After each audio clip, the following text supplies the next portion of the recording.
За ингээд Төваймгийн Сэргэлэн сумын төв рүү бид нар орох гэж байна. Тэгээ Сэргэлэн сум бол Улаанбаатар хоттой ойрхон, Төв аймагтай ойрхон ийм бас байгалийн үзэсгэлэн төгөлдөр тэг үнэхээр гайхалтай сум юм аа.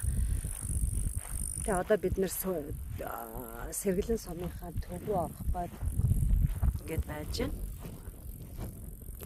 За үздэг та бүхэндээ бас ялангуяа манай Мега телевизийг үздэг Солонгос найзуудаа зориулаад ер нь энэ дугаарыг болохоор зэрэг солонгосоор, монголоор ингэж бас ярьж хүргэж байна.